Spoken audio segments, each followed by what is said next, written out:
এখানে আমরা আবার শুরু করছি। এই অ্যানিমের গল্প শুরু হয় এক সকালে। খননকারীরা একটি খনিতে খনন কাজ করছিল, যতক্ষণ না হঠাৎ একটি শক্তিশালী ভূমিকম্প সেই স্থানটিতে আঘাত হানে। সবাই সাথে সাথে পালিয়ে যায়, কারণ স্পষ্টতই এটি বিপজ্জনক। কিন্তু অন্যদের উল্টো দিকে একজন মহিলা বিপরীত দিকে দৌড় দেয়। মানুষজন ধস এবং ধ্বংসস্তূপ এড়িয়ে পালাচ্ছিল। তাদের মধ্যে একজন ব্যক্তি কাঠের গুঁড়ির নিচে আটকা পড়ে যায়, ফলে সে তার টাকার ব্যাগটি ফেলে দেয়। এই সুযোগটি একজন শ্রমিক নেয় যে সেটি চুরি করার চেষ্টা করে, তবে লোকটি তার কবজি ধরে তাকে থামিয়ে দেয়। তাকে বাধা দিতে দেখে চোরটি হাসে, একটি কুড়াল নেয় এবং সেই অসহায় লোকটির জীবন শেষ করে দিতে যাচ্ছিল। যাই হোক, ঠিক সেই মুহূর্তে মহিলাটি আসে এবং চোরটিকে পুরোপুরি পুড়িয়ে দিয়ে লোকটিকে বাঁচায়। মাটিতে পড়ে থাকা সেই লোকটি আতঙ্কে চিৎকার করে ওঠে, ওটা একটা ডাইনি! হ্যাঁ, চরম অকৃতজ্ঞ। হঠাৎ দৃশ্যের পরিবর্তনে দেখা যায় মহিলাটিকে ফাঁসির দণ্ডে দণ্ডিত করা হতে চলেছে। শহরের মানুষজন বিষয়টির জন্য অপেক্ষায় ছিল। কেউ কেউ তার মৃত্যু দাবি করে পাথর ছুঁড়ছিল। এই সব কিছু কয়েকজন অভিজাত ব্যক্তি পর্যবেক্ষণ করছিল। তাদের মধ্যে একজন রাজপুত্রের কথা জিজ্ঞেস করে, কারণ তার দণ্ডাদেশ দেওয়ার কথা ছিল। কিন্তু কার্টার নামে সেই সৈন্য যে রাজপুত্রের সেবা করে, সে তাকে স্রেফ উপেক্ষা করে। এখন আমরা একটি বাসভবনের ভেতরে যাই। এখানে আমরা রাজপুত্রের ভৃত্য বারবের সাথে পরিচিত হই। সে তীরের সাথে দেখা করে, যে একজন পরিচারিকা এবং এইমাত্র রাজপুত্রের ঘর থেকে বেরিয়েছে। বারো তার সম্পর্কে জিজ্ঞেস করে, যার উত্তরে তীর বলে যে সে এখনও ঘুমাচ্ছে। তা সত্ত্বেও বারো দরজায় টোকা দেয় এবং ঘরে প্রবেশ করে এমন একটি দৃশ্যের মুখোমুখি হয় যা এক নজরেই আমাদের বুঝিয়ে দেয় সেখানে কি ঘটেছিল। বারবো রাজপুত্রের কাছে গিয়ে তাকে জাগানোর চেষ্টা করে। হঠাৎ করে রাজপুত্র, যে কাকতালীয়ভাবে আমাদের মূল চরিত্র, বিভ্রান্ত হয়ে জেগে ওঠে। সে জিজ্ঞেস করে সে কোথায় আছে। বারবো তাকে জানায় যে তাকে একজন ডাইনিকে মৃত্যুদণ্ড দিতে হবে এবং পুরো শহর তার রায়ের অপেক্ষায় আছে। এটি রাজপুত্রের কাছে অদ্ভুত মনে হয় এবং এমনকি সে মনে করে এটি একটি স্বপ্ন। মনে করার চেষ্টায় সে জিজ্ঞেস করে তার নাম বারব কিনা, যা বৃদ্ধ লোকটি নিশ্চিত করে। রাজপুত্র লক্ষ্য করে যে বৃদ্ধ লোকটি তাকে অবিশ্বাস্য চোখে দেখছে, তাই সে পদক্ষেপ নেওয়ার আগে পর্যবেক্ষণ করার সিদ্ধান্ত নেয়। যখন তারা যাওয়ার জন্য তৈরি ছিল, রাজপুত্র থেমে যায় এবং পিছন ফিরে তাকায়। সে মেঝেতে পড়ে থাকা কাপটি দেখে, যা তাকে অবাক করে। এদিকে শহরের কেন্দ্রে মানুষ রাজপুত্রের আগমনের জন্য উদ্বিগ্ন হয়ে অপেক্ষা করছিল। সেই মুহূর্তে দরজা খোলে এবং আমাদের নায়ক বারবের সাথে বেরিয়ে আসে। তাকে দেখে আগের সেই অভিজাত লোকটি বিরক্তি প্রকাশ করে, কিন্তু সমস্ত গ্রামবাসীরা তাকে করতালি দিয়ে অভিনন্দন জানায়। তাদের মধ্যে তীর ছিল, যে তাকে সেখানে দেখে স্তব্ধ হয়ে গিয়েছিল। আমাদের নায়ক অন্যদিকে সেখানে ডাইনিটিকে দেখছিল, কিন্তু বিষয়টিকে হাস্যকর মনে করে সে ঘুমের ভান করল এবং পরবর্তী নির্দেশ না দেওয়া পর্যন্ত বিচার স্থগিত করল। কার্টার এবং বারবো তাকে থামানোর চেষ্টা করে সতর্ক করল যে তাকে বাঁচিয়ে রাখলে আরও ডাইনি আকৃষ্ট হতে পারে। এটি আমাদের নায়কের কাছে নিখুঁত মনে হলো, কারণ এভাবে তারা সবাইকে একসাথে শেষ করতে পারবে। আর কিছু না বলে সে সেখান থেকে চলে গেল, গ্রামবাসী এবং অভিজাতদের বিভ্রান্ত অবস্থায় ফেলে রেখে। দৃশ্যের পরিবর্তনে আমাদের নায়ক তার বাসভবনে যাওয়ার পথে তার ঘোড়ার গাড়িতে ছিল। জানলার বাইরে তাকালে সে লক্ষ্য করল মানুষ তাকে কতটা উদাসীনভাবে দেখছে। একটি ছোট যাত্রা শেষে তারা তাদের বাসভবনে পৌঁছায়। আমাদের নায়ক তার ঘরে নিজেকে আটকে রাখে এবং অবশেষে স্বস্তির নিঃশ্বাস ফেলে। এই সব দেখার পর সে সিদ্ধান্তে পৌঁছায় যে সে একটি ভিন্ন পৃথিবীতে আছে, একজন রাজপুত্রের শরীরে, যাকে কেউ বিশ্বাস করে না, একটি নগণ্য ভূখণ্ড এবং একটি অসভ্য সমাজ, অর্থাৎ একটি অন্ধকার এবং অজ্ঞতার যুগ। তার ঘরের দেওয়ালে সে বিভিন্ন নাম সম্বলিত একটি ছবি দেখতে পায়। তার মধ্যে একটি নাম তার দৃষ্টি আকর্ষণ করে। সে আয়নার সামনে দাঁড়ায় এবং সে যে পুনর্জন্ম নিয়েছে তা বুঝতে পেরে মনে করে যে তাকে মানিয়ে নিতে হবে এবং রোল্যান্ড উইম্বলডনের স্থান দখল করতে হবে। এভাবেই দৃশ্যের পরিবর্তনে আমরা তাকে তাকে দেওয়া খাবারগুলো গোগ্রাসে গিলতে দেখি। এরই মধ্যে বারব আসে এবং জিজ্ঞেস করে সে তাকে ডেকেছে কিনা। প্রোটা হ্যাঁ বলে উত্তর দেয় এবং তাকে বসতে বলে। তাকে খেতে দেখে বারব তাকে জানায় যে তারা পশ্চিম জঙ্গলে একজন ডাইনির চিহ্নের রিপোর্ট পেয়েছে এবং সেখানে একটি মুদ্রা পাওয়া গেছে। বৃদ্ধ লোকটি তাকে সেটি দেখিয়ে বর্ণনা করে যে এটি ডাইনিদের সংগঠনের প্রতীক। রোল্যান্ড জিজ্ঞেস করে সেটা কি। উত্তরে বারব প্রকাশ করে যে এটি একটি ডাইনিদের সংগঠন যা তাদের সমগোত্রীয়দের একত্র করে পবিত্র পাহাড় খোঁজার জন্য, কারণ গুজব আছে যে সেখানে পৌঁছাতে পারলে শাশ্বত শান্তি পাওয়া যায়, যে প্রতিশ্রুতিটি সংগঠনটি মেয়েদের ডাইনি হওয়ার জন্য রাজি করাতে ব্যবহার করে।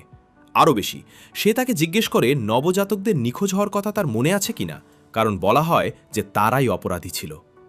রোল্যান্ড তাকে জিজ্ঞেস করে সে কি চিন্তিত যে তারা ডাইনিটিকে উদ্ধার করতে আসবে কিনা। বারবো তা নিশ্চিত করে, কারণ সে নিশ্চিত যে তারা তাদের একজন সঙ্গীকে পালাতে দেবে না, যে ইতিমধ্যেই শয়তানি শক্তিতে কলুষিত। প্রোটা এই বিষয়ে আগ্রহী হয়ে তাকে জিজ্ঞেস করে যে এটি কোনো ধরনের শক্তি এবং কিভাবে তারা তাকে ধরতে পারল। বারবো তাকে বলে কয়েকদিন আগে উত্তরের একটি খনি ধসের সময় কী ঘটেছিল। আবারও রোল্যান্ড জানতে চায় সে কোনো ধরনের জাদু ব্যবহার করেছিল। বারবো প্রকাশ করে যে সে তার হাত থেকে অমঙ্গলকর শিখা বের করেছিল এবং একজনকে গলিয়ে ফেলা পর্যন্ত পুড়িয়েছিল। এজন্য সে মনে করে যত তাড়াতাড়ি সম্ভব তাকে শেষ করে ফেলা উচিত। আমাদের নায়ক এই পরামর্শ উপেক্ষা করে এবং তাকে তার কাছে নিয়ে যেতে বলে। বারব তাকে থামানোর চেষ্টা করে, কিন্তু রোল্যান্ড প্রসঙ্গ বদলে তাকে জিজ্ঞেস করে কেন তারা সেই ডাইনিকে আগুনে না পুড়িয়ে ফাঁসি দেওয়ার সিদ্ধান্ত নিল। বারব মনে করে কারণ সেই ডাইনি আগুনকে ভয় পায় না।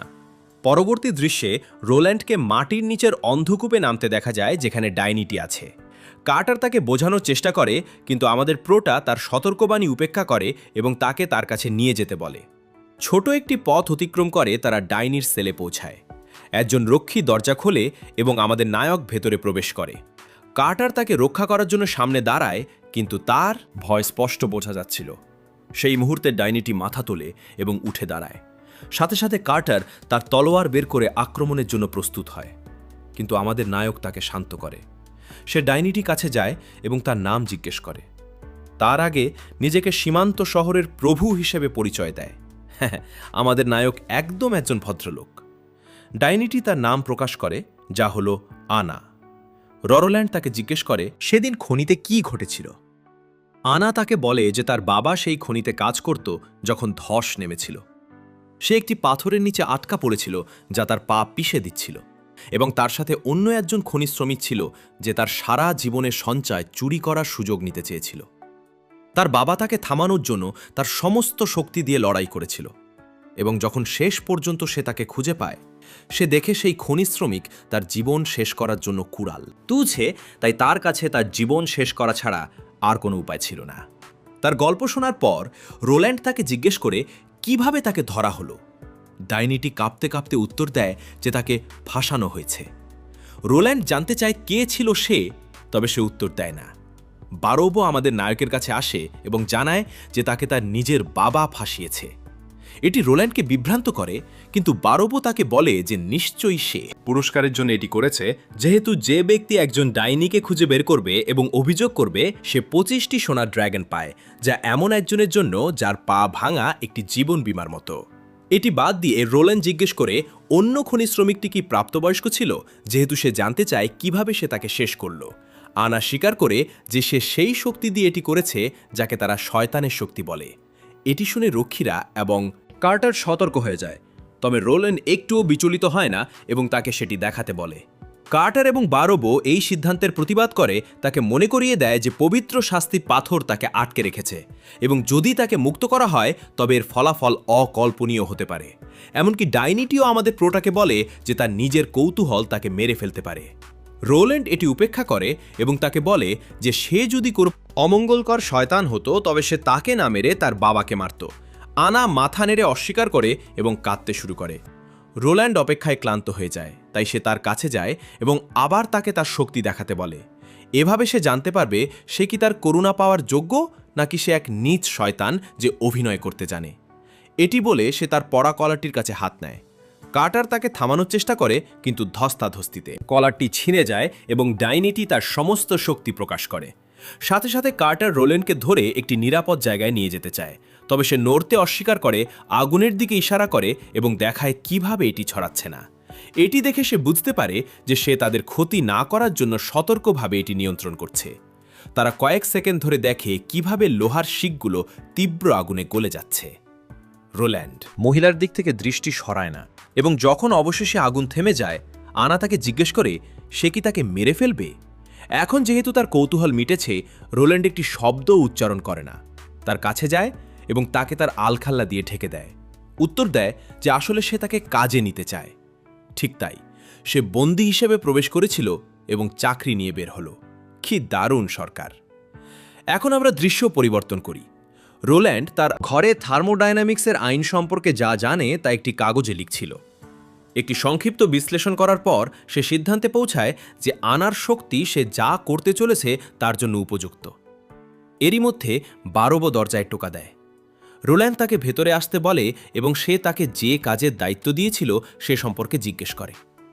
বারবো ডাইনির দণ্ডাদেশের সাজানো নাটকটি সম্পন্ন করার কথা নিশ্চিত করে, তাই কেউ কিছুই লক্ষ্য করেনি। এতে সন্তুষ্ট হয়ে রোল্যান্ড তাকে সীমান্ত শহরে গত দশকে যা কিছু ঘটেছে তার একটি সারসংক্ষেপ রিপোর্ট তৈরি করতে বলে, সেটি বাণিজ্য হোক, ট্যাক্স হোক বা খরচ হোক, এবং সেই সাথে শহরের কর্মশালা যেমন কামারশালা, টেক্সটাইল এবং সিরামিক সম্পর্কেও। বারবো এটি শুনে অবাক হয়। এমনকি সে তাকে জিজ্ঞেস করে কেন সে সবকিছু জানতে চায়। সে কি সিংহাসনের লড়াইকে গুরুত্বের সাথে নেওয়া শুরু করেছে? রোল্যান্ড শেষ কথাটি শুনে কিছুটা বিভ্রান্ত হয়ে পড়ে, তাই সে দেওয়ালে ঝোলানো মানচিত্রটির কাছে যায়। সেখানে সে দেখে কিভাবে তার প্রত্যেক ভাইবোন রাজ্যের এক একটি অংশ শাসন করছে। গোরন সামরিক দুর্গ, গার্সিয়া বাণিজ্য বন্দর, টিফেকো অর্থনৈতিক কেন্দ্র, টিআই সাংস্কৃতিক কেন্দ্র এবং সবশেষে সে যে সীমান্ত শহর শাসন করছে। এখন এই পরিস্থিতি মাথায় রেখে সে বারোপোকে জিজ্ঞেস করে তার জেতার সম্ভাবনা কতটা। বৃদ্ধ লোকটি দুঃখের সাথে উত্তর দেয় যে অন্য রাজপুত্রদের এলাকাগুলো অনেক বেশি সুবিধাজনক, তাই তার পক্ষে কিছু করা কঠিন। এছাড়া তার এখন পর্যন্ত পারফরম্যান্স এবং সমাজের অভিজাতদের মধ্যে তার যে সুনাম, তাতে তার জেতার সম্ভাবনা খুব কম বলেই সে মনে করে। রোল্যান্ড তাকে সমর্থন করে, কিন্তু সেই কারণেই সে তার বাবাকে অন্যভাবে প্রভাবিত করার দিকে মনোযোগ দেবে। কথোপকথন চালিয়ে যাওয়ার আগে সে জিজ্ঞেস করে সে কি জানে এই দেশকে শাসন করে। বারবো উত্তর দেয় যে গ্রে ক্যাসেল রাজপরিবার। রোল্যান্ড এটি অস্বীকার করে, দাবি করে যে এটি কেবল একটি লোক দেখানো বিষয়, কারণ আসলে যারা শাসন করে তারা হার্মেসের পবিত্র শহরে থাকে, সংক্ষেপে বলতে গেলে চার্চ। কিন্তু সেই কারণেই সে এমন একটি রাজ্য তৈরি করার কথা ভাবে যা চার্চের অনুগত হবে না। তখন সিংহাসন কেবল তারই হবে। এমনকি সে তাকে জিজ্ঞেস করে চার্চের এত বেশি হস্তক্ষেপ কি তার অপছন্দ নয়। বারবো স্বীকার করে যে তার কথা ঠিক, কিন্তু তবুও চার্চ অনেক গভীরে প্রথিত এবং জনগণের সমর্থন তাদের সাথে আছে। রোল্যান্ড পরিষ্কার করে যে জনগণ তাদের সমর্থন করে কেবল কারণ তারা তাদের মিথ্যেগুলো বিশ্বাস করে, তাই তারা তাদের মিথ্যে প্রমাণ করার কাজে নিজেদের নিয়োজিত করবে। আর প্রথম মিথ্যেটি হল ডাইনিদের সম্পর্কে, যে তারা অমঙ্গলের অবতার। পারও অবিশ্বাস্য চোখে জিজ্ঞেস করে এটিই কি ডাইনিকে বাঁচানোর কারণ ছিল। রোল্যান্ড তা নিশ্চিত করে এবং তাকে প্রতিশ্রুতি দেয় যে যদি সে সিংহাসনে লড়াইয়ে জয়ী হয় তবে সে আর সাধারণ ভৃত্য থাকবে না এবং তার ডান হাত হয়ে যাবে, কিন্তু তার জন্য তাকে তার সিদ্ধান্তে প্রশ্ন না করা প্রয়োজন। এই কথোপকথনের পর বারবো ঘর থেকে বেরিয়ে যায় এবং অলিন্দে কার্টারের সাথে দেখা হয়। সে তাকে জিজ্ঞেস করে তারা কি নিয়ে কথা বলেছে, কিন্তু বারবো উত্তর এড়িয়ে যায় কেবল এইটুকু বলে যে রাজপুত্রকে আর আগের মতো মনে হচ্ছে না। এখন আমরা ডাইনির কাছে যাই। সে বাগানে বসে কিছুটা চিন্তিত ছিল। আমাদের দেখানো হয় কিভাবে তার জাদুর প্রদর্শনের পর বারবো তার শ্রমচুক্তি সম্পর্কে বিস্তারিত বলেছিল, যদিও এখন পর্যন্ত সে জানে না সে কি করবে। ঠিক তখনই রোল্যান্ড আসে, আমাদের প্রোটা কাছে আসে এবং তাকে অভিবাদন জানায়। আনা তখনও বিভ্রান্ত। সে তাকে জিজ্ঞেস করে কেন সে তার জন্য এইসব করছে। রোল্যান্ড কেবল হাসে এবং তাকে হাঁটতে যাওয়ার জন্য আমন্ত্রণ জানায়। পথের মাঝে আনা তাকে জিজ্ঞেস করে কেন সে তাকে বাঁচালো যদি সে একজনকে খুন করে থাকে। রোল্যান্ড তাকে মনে করিয়ে দেয় যে সে তার বাবাকে বাঁচানোর জন্য এটি করেছিল, যা যে কেউ করত। তবুও আনা তাকে ক্ষমা করা ভালো বুদ্ধি কিনা তা নিয়ে প্রশ্ন করে, যেহেতু সে একজন ডাইনি। এর জবাবে রোল্যান্ড একটি ফুলের কাছে যায় এবং সেটি ছিঁড়ে নেয়। এরপর সেটি আনার হাতে দেয়। যখন ডাইনিটি সেটি হাতে নেয়, রোল্যান্ড তাকে জানায় যে এটি বিষাক্ত। সাথে সাথে আনা ফুলটি ফেলে দেয়, কিন্তু তখন রোল্যান্ড পরিষ্কার করে যে সেটি মিথ্যে ছিল। তবে সেই কথাগুলোই তাকে ভয় পায় দেওয়ার জন্য যথেষ্ট ছিল। এটি শুনে আনা তাকে জিজ্ঞেস করে ডাইনিদের ক্ষেত্রেও কি একই বিষয় ঘটে। রোল্যান্ড তা নিশ্চিত করে উল্লেখ করে যে তার শক্তি প্রকৃতির একটি অংশ, তাই এটি খারাপ নয়। আনা কাঁদতে শুরু করে। সে তাকে বলে যে সে সেই শয়তানি শক্তির ব্যাপকতা বোঝে না যা তার কাছের সবাইকে আঘাত করতে পারে, তাই সে মনে সবচেয়ে ভালো হতো যদি তাকে মৃত্যুদণ্ড দেওয়া হতো। রোল্যান্ড ক্লান্ত হয়ে পড়ে। সে তাকে বলে যে সে যদি মরতে চায় তবে সে তা করতে পারে, কিন্তু তাতে কোনো কিছুই সমাধান হবে না এবং অন্যরা ডাইনিদের সম্পর্কে একই কথা ভাবতে থাকবে।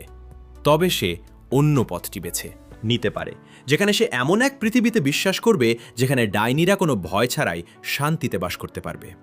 এটি বলার পর সে তাকে জিজ্ঞেস করে সে কি আগের মতো হতে চায় না। আনা চোখের জলে উত্তর দেয় যে হ্যাঁ, সে একটি স্বাভাবিক জীবন চায়, যেখানে সে শিশুদের লিখতে এবং পড়তে শেখাবে যেমনটা তার শিক্ষক কার্ল করতেন। রোল্যান্ড তাকে বলে যে সেটি সম্ভব হবে যদি সে তার সাথে যোগ দেয় এবং একসাথে কাজ করে। সেক্ষেত্রে আনা রাজি হয়। তখন সে জিজ্ঞেস করে তার কি করা উচিত। বিকেলে রোল্যান্ড তাকে একটি কারখানায় নিয়ে যায় যাতে সে অনুশীলন করতে পারে এবং তার শক্তি নিয়ন্ত্রণ করতে শেখে। পরবর্তী কয়েকদিন ধরে আনা নিষ্ঠার সাথে তার কাজ সম্পন্ন করে। এদিকে রোল্যান্ড তার ঘরে বসে রিপোর্টগুলো পড়ছিল এবং দেখছিল। এক রাতে টির শুরুর সেই পরিচারিকাটি একটি বার্তাবাহক পায়রার মাধ্যমে একটি চিঠি পাঠায়। পরবর্তী সকালে রোল্যান্ড বারবের সাথে দেখা করে। সে তাকে জানায় যে সে এলাকার নথিপত্র দেখেছে এবং জানতে পেরেছে যে সীমান্ত শহর কেবল খনির জন্যই পরিচিত। কিন্তু একটি অদ্ভুত বিষয় সে লক্ষ্য করেছে যে আয় প্রায় শূন্য এবং সমস্ত বাণিজ্য সস শহরের সাথে। বিভ্রান্ত হয়ে সে জিজ্ঞেস করে খাবার কোত্থেকে আসে। বারব জানায় যে গত বছর পর্যন্ত সীমান্ত শহরে উৎপাদিত সমস্ত খনিজ কান্টো লার্গো দুর্গে শস্যের বিনিময়ে দেওয়া হতো। রোল্যান্ডের কারণ জিজ্ঞেস করে। পার ব্যাখ্যা করে যে কান্টো লার্গোর কাছে সীমান্ত শহরটি তাদের সম্পত্তি, তাই তারা শ্রমিকদের ততটুকুই খেতে দেয় যাতে তারা কাজ চালিয়ে যেতে পারে। হ্যাঁ, চরম শোষণকারী। তবে যাই হোক, এমনকি ব্যারন বরিশ আসার আগেও পুরনো প্রভু সবসময় দুর্গের আদেশ মানতেন এবং সামান্য খাবারের বিনিময়ে সমস্ত খনিজ দিয়ে দিতেন। এটি রোল্যান্ডের কাছে হাস্যকর মনে হয়, কারণ নিজের স্বার্থের জন্য হলেও সে কিছু বাণিজ্য করতে চাইত। এরই মধ্যে বারবো জানায় যে বোরেস এবং ওখানকার কয়েকজন নাইটদের কান্টো লার্গোতে সম্পত্তি আছে। সেই কারণে তারা কখনো সীমান্ত শহরকে সমৃদ্ধ করার কথা ভাবেনি এবং স্রেফ খাবারের রেশনের বিনিময়ে খনিজ দিয়ে দিত। এবং অবশ্যই তারা লভ্যাংশের একটি অংশ পেত। সবকটা একদম বদমাশ। রোল্যান্ড জানে যে তারা এভাবে চলতে পারে না, তাই সে আদেশ দেয় এই বিনিময় বন্ধ করার জন্য। বারবো জিজ্ঞেস করে তারা কোত্থেকে খাবার পাবে। রোল্যান্ড উত্তর দেয় যে এখন থেকে তারা প্রকৃত বাণিজ্য শুরু করবে এবং সমস্ত খনিজ সস শহরের কাছে বিক্রি করবে এবং তারপর তাদের থেকে শস্য কিনবে। এর জবাবে বার একটি সম্ভাব্য পরিস্থিতির কথা বলে যে যদি তারা কিনতে না চায়, সেক্ষেত্রে রোল্যান্ড বাজার মূল্যের 50% দামে তা বিক্রি করার প্রস্তাব দেয়।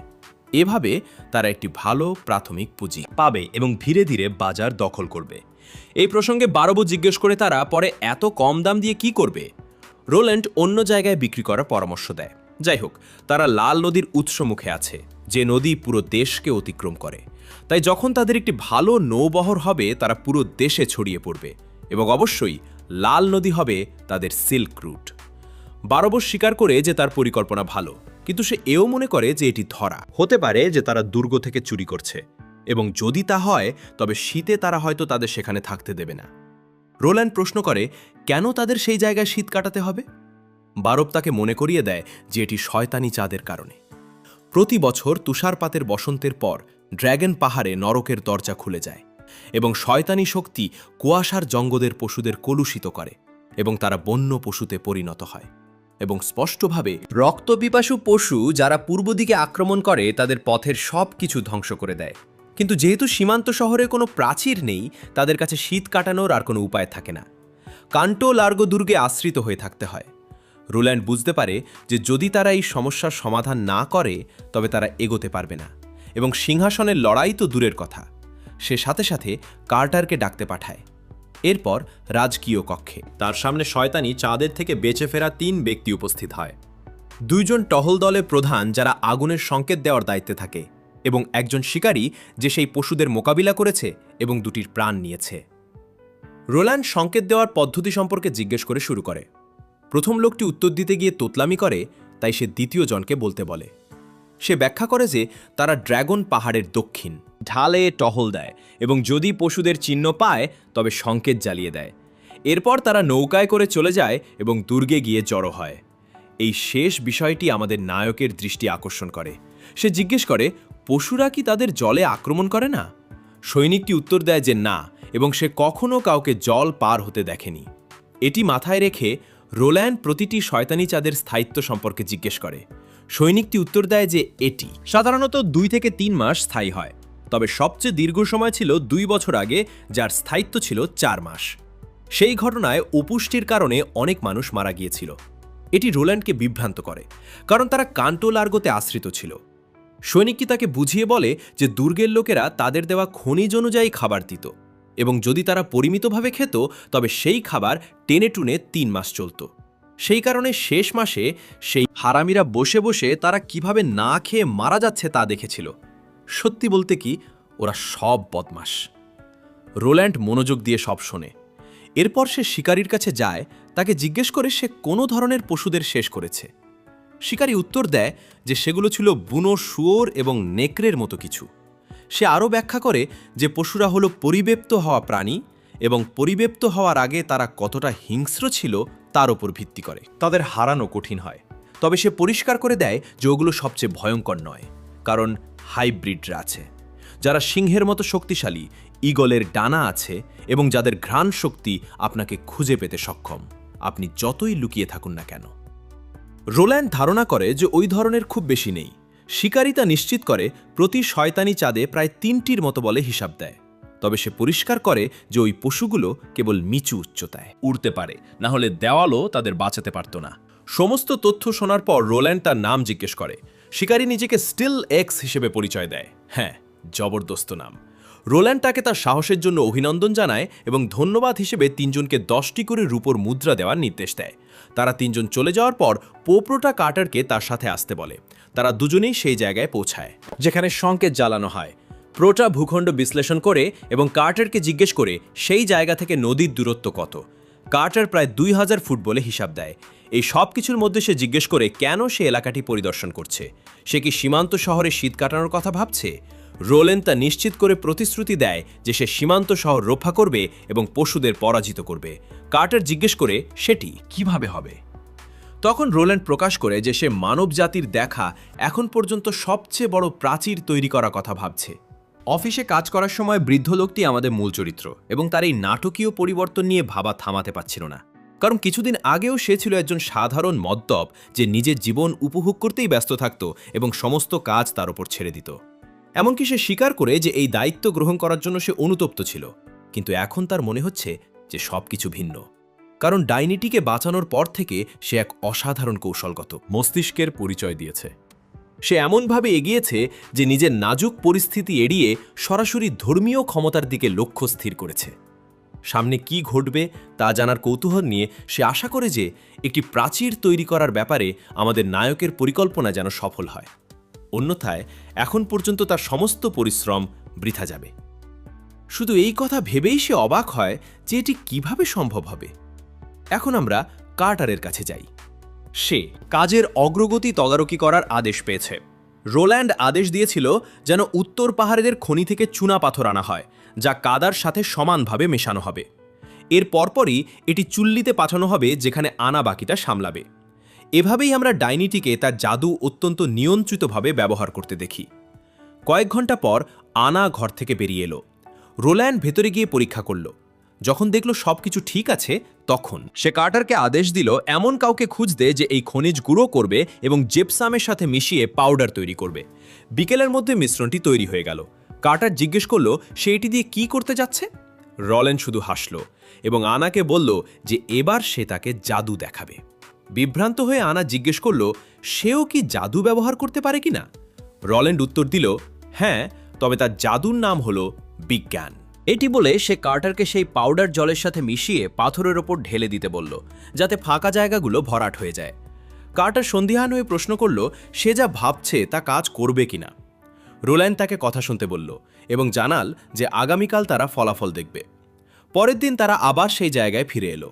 রোল্যান্ড কার্টারকে এর দৃঢ়তা পরীক্ষা করতে বলল। দ্বিধা ছাড়াই কার্টার পাথরের কাছে গেল এবং একটি বেলচা দিয়ে আঘাত করল। তখন সে আবিষ্কার করল যে এটি অত্যন্ত শক্ত। এটি দেখে সে অভিভূত হয়ে গেল এবং রোল্যান্ডকে নিশ্চিত করল যে এটি দিয়ে তারা 5 বছরের মধ্যে শহরকে ঘিরে একটি প্রাচীর তৈরি করতে পারবে এবং এমনকি দুর্গকেও আরও মজবুত করতে পারবে।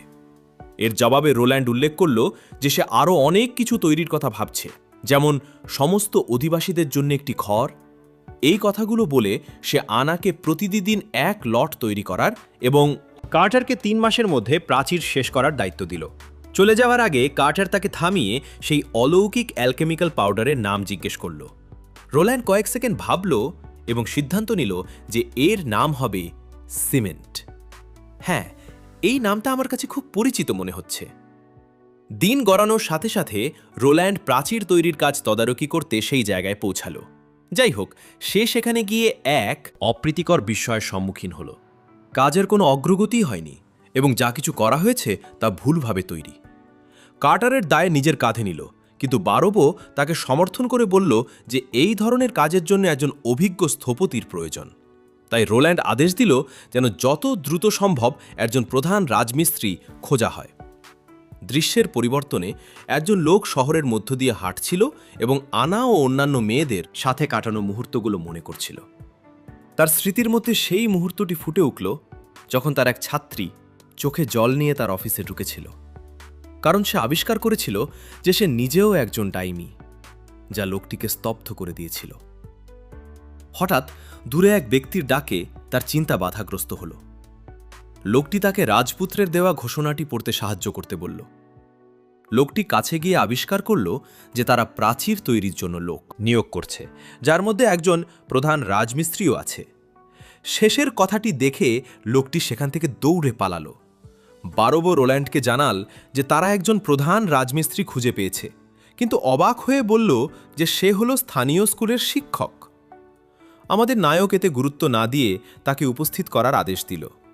এভাবে আমরা তাদের মুখোমুখি হতে দেখি।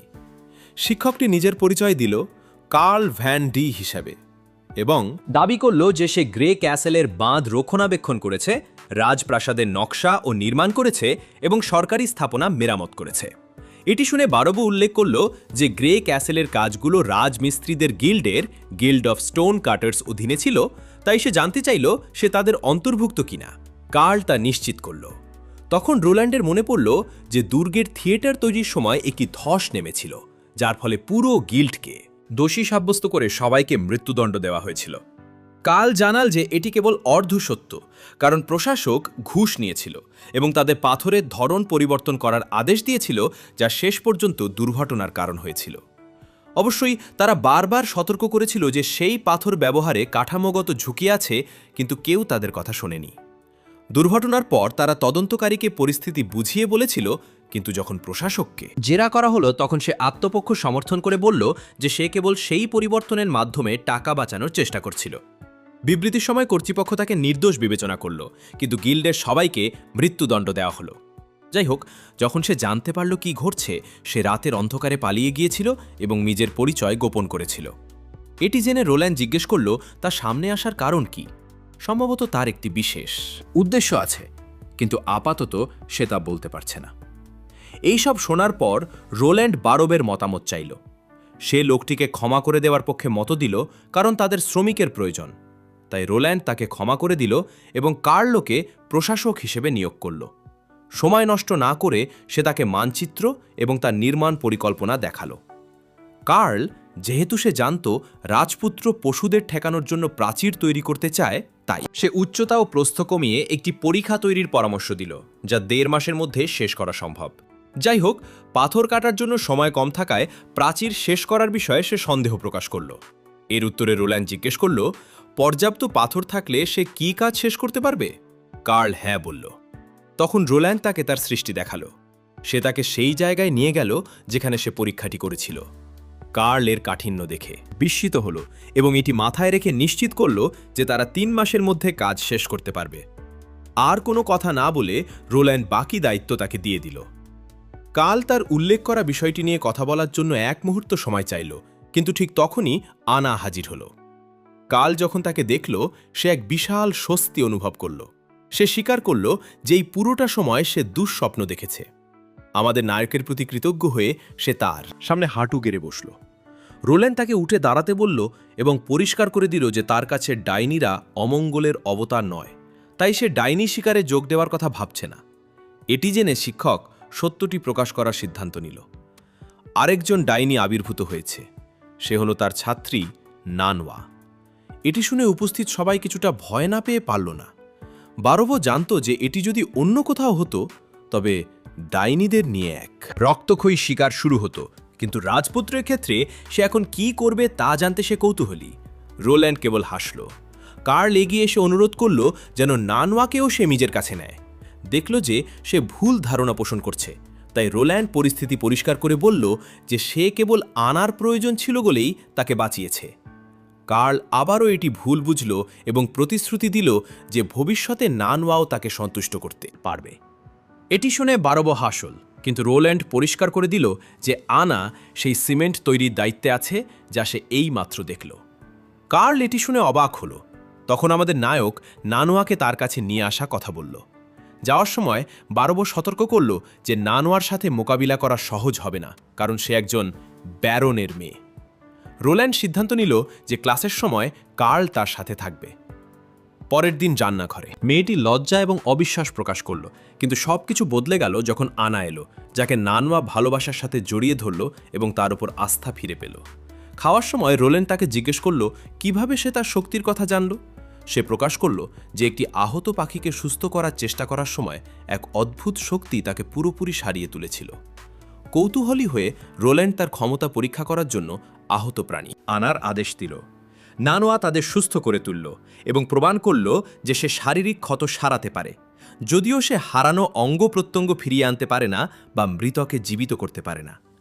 রোল্যান্ড সিদ্ধান্ত নিল যে তার পরিবারকে সতর্ক না করেই তাকে অনুশীলন করতে হবে। এদিকে কার্টার ডাইনিদের প্রতি রাজপুত্রের আগ্রহের কারণ বুঝতে শুরু করল। অবশেষে শয়তানি চাঁদের হুমকির মুখে রোল্যান্ড দাবি করল যে তারা টিকে থাকবে, যদিও সে সচেতন ছিল যে তারা আরও বড় বিপদের সম্মুখীন। যাই হোক, রুমের ভেতরে সে তাকে মহামান্য সুয়ালতেজা বলে সম্বোধন করে এবং জানায় যে কালো নৌবহর ব্ল্যাক ফ্লিট একটি কনভয় আটক করে বিশাল লুণ্ঠিত মালামাল নিয়ে ফিরে এসেছে, যা উলফ হার্ট কোরাজোন দে লোবো অভিমুখে যাচ্ছিল। এটি শুনে মহিলাটি কালো নৌবহরের ক্যাপ্টেনের নাম জানতে চায়। লোকটি উত্তর দেয় যে তার নাম ড্রেক, হ্যাঁ, সেই গায়ক বা অভিনেতার মতো। মহিলাটি ঘুরে তাকায় এবং তাকে নাইট উপাধি দেওয়ার ও সমস্ত লুণ্ঠিত মালামাল কালো নৌবহরকে দিয়ে দেওয়ার আদেশ দেয়।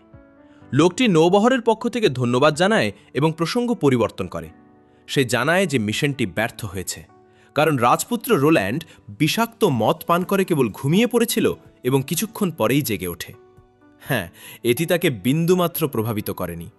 তবে ব্যাপারটি হল, মহিলাটি এটি শুনতে শুনতে ক্লান্ত হয়ে যায়। সে তাকে শেষ সুযোগ দেওয়ার কথা জানাতে আদেশ দেয়। এছাড়া সে তার বোনের জিনিসপত্র পাঠিয়ে দেওয়ার অনুরোধ করে যাতে সে সেই অনুযায়ী পদক্ষেপ নিতে পারে। লোকটি বিদায় নেওয়ার আগে মহিলাটি শেষ একটি জিনিসের আদেশ দেয়, সেই রসায়নবিদকে মৃত্যুদণ্ড দেওয়া যে ওই বিষ তৈরি করেছিল। এখন আমরা আমাদের নায়কের এলাকায় ফিরে যাই। একজন লোক ঘাটে এসে পৌঁছায় এবং একই সাথে দুর্গে মানুষকে কাজ করতে দেখে। আমাদের নায়ক বারবের সাথে কিছু নথিপত্র পরীক্ষা করছিল। বারব জানায় যে প্রাচীর তৈরির কাজ অল্প সময়ের মধ্যে শেষ হবে। রোল্যান্ড বাণিজ্যের পরিস্থিতি সম্পর্কে জিজ্ঞেস করে। বারবও সবকিছু ঠিকঠাক চলছে বলে নিশ্চিত করে এবং জানায় যে সস শহরের খাবার ইতিমধ্যেই তাদের এলাকায় পৌঁছেছে। এমনকি সে তার রিপোর্টে লেখা পরিমাণটিও দেখায়, যা শীতকাল পার করার জন্য যথেষ্ট হবে বলে গ্যারান্টি দেয়। সে আরও যোগ করে যে খরচ বাদ দেওয়ার পরেও তাদের কাছে সামান্য উদ্বৃত্ত থাকবে, তবে বাণিজ্যিক আয় থাকা সত্ত্বেও তাদের রাজস্ব ঘাটতি এখনও গুরুতর, তাই দীর্ঘমেয়াদে এটি টেকসই হবে কিনা তা নিয়ে সে সন্দেহ প্রকাশ করে। অর্থাৎ মূলত এখন তারা খুব একটা খারাপ অবস্থায় নেই। শীতের জন্য পর্যাপ্ত খাবার আছে এবং কিছু টাকাও বেঁচে আছে, কিন্তু সমস্যা হলো তারা এখনও আয়ের চেয়ে বেশি ব্যয় করছে, তাই সময়ের সাথে সাথে এটি তাদের জন্য সমস্যা নিয়ে আসবে। গল্পে ফিরে এসে আমাদের বলা হয় যে এখনও অধিকাংশ খরচ তাদের রাজকোষ থেকে মেটানো হচ্ছে, যার ফলে এই গতিতে চললে তারা বড়জোর বসন্তকাল পর্যন্ত টিকে থাকতে পারবে। রোল্যান্ড তাকে আশ্বস্ত করে মনে করিয়ে দেয় যে তাদের কাছে এখনও খনিজ পদার্থের বাণিজ্য রয়েছে এবং যদি তারা প্রাচীর শেষ করে সেখানে অবস্থান শক্ত করতে পারে তবে উৎপাদন নিশ্চিত হবে। তবে সে পরিষ্কার করে যে এটি তার দুশ্চিন্তার বিষয় নয়, বরং চিন্তার বিষয় হল কান্টো লার্গোতে খনিজ সরবরাহ বন্ধ করে দেওয়া, কারণ ডিউক রায়ান নিশ্চয়ই হাত গুটিয়ে বসে থাকবে না। ঠিক সেই মুহূর্তে কেউ একজন তাদের বাধা দিয়ে জানায় যে কান্টো লার্গো থেকে একজন দূত এসেছে।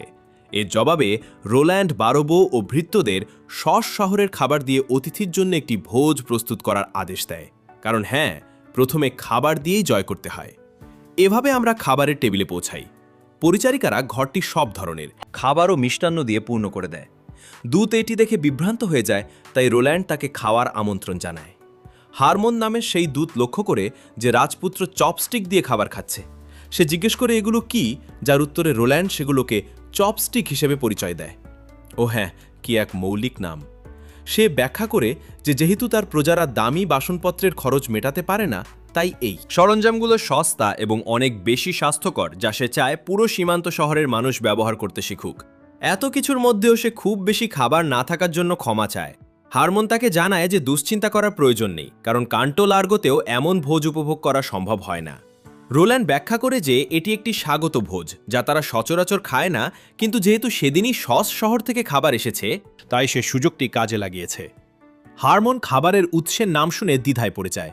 রোল্যান্ড এটি উপেক্ষা করে তাকে খাওয়ার আমন্ত্রণ জানায় এবং ব্যবসার কথা পরে হবে বলে জানায়। খাওয়ার পর হারমোন মহামান্যের আতিথেয়তার জন্য ধন্যবাদ জানায়। সে আরও উল্লেখ করে যে সে কান্টো লার্গোর প্রতিনিধি হিসেবে এসেছে এবং খনিজ সরবরাহ করার তারিখ পার হয়ে গেছে। তারা শস্য পাঠানোর জন্য প্রস্তুত ছিল, কিন্তু তা পাঠাবে না, কারণ খনিজ পদার্থ এখনও পৌঁছায়নি। রোল্যান্ড জানায় যে কিছুদিন আগে তারা একটি দুর্ঘটনার শিকার হয়েছে। উত্তরের খনি ধসে পড়েছে এবং উৎপাদন বন্ধ হয়ে গেছে, ফলে তারা চুক্তিবদ্ধ খনিজের পরিমাণ জোগাড় করতে পারেনি। এটি শুনে হারমোন তাকে কেবল 2 মাসের উৎপাদন দিয়ে দিতে বলে। রোল্যান্ড তাকে মনে করিয়ে দেয় যে 2 বছর আগে অনেকে না খেয়ে মারা গিয়েছিল এবং সে তার হতে দেবে না। তাই সে সিদ্ধান্ত নেয় যে দুর্গ এবং সীমান্ত শহরের মধ্যকার এই বিনিময় বাতিল করা হোক। হারমোন অবাক হয়ে যায় এবং আরও বেশি চমকে যায় যখন রোল্যান্ড জানায় যে সে খনিজ পদার্থ সস শহরের কাছে নিয়ে বাণিজ্য করে না। যদিও তারা টাকা দেয়, সেটি খুব একটা বেশি হবে না এবং এটি শেষ পর্যন্ত লোকসান হবে।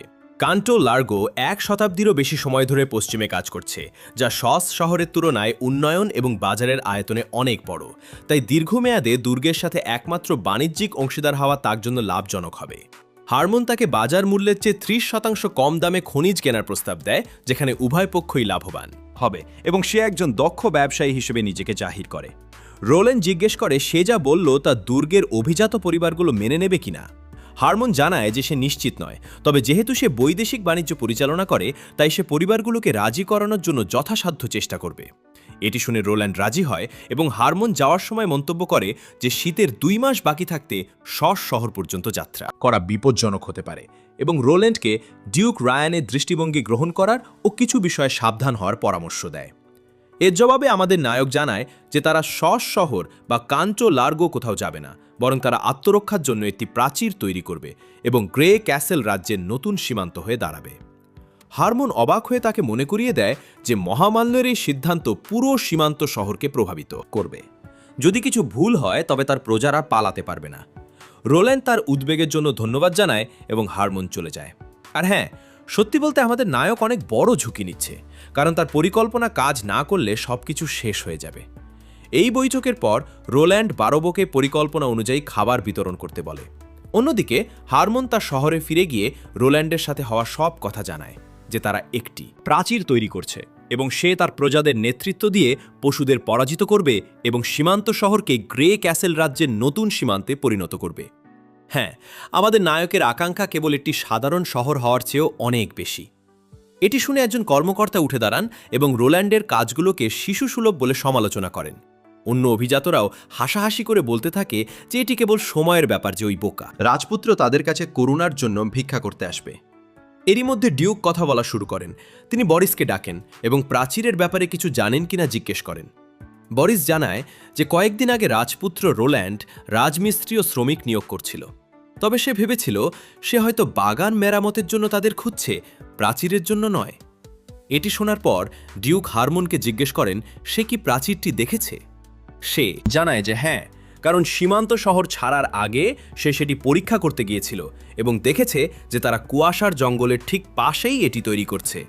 যদিও সে জানে না তারা কোনো পদ্ধতি ব্যবহার করছে, কারণ তারা অনেক দ্রুত এগিয়ে যাচ্ছে, কিন্তু সে সন্দেহ প্রকাশ করে যে এটি শয়তানি পশুদের আটকাতে পারবে কিনা। এর জবাবে ডিউক তার মতামত চায়। অন্যদিকে কি ঘটছে? বৈঠকের পর রোল্যান্ড একটি গুরুত্বপূর্ণ ঘোষণার জন্য পুরো শহরবাসীকে ডাকল।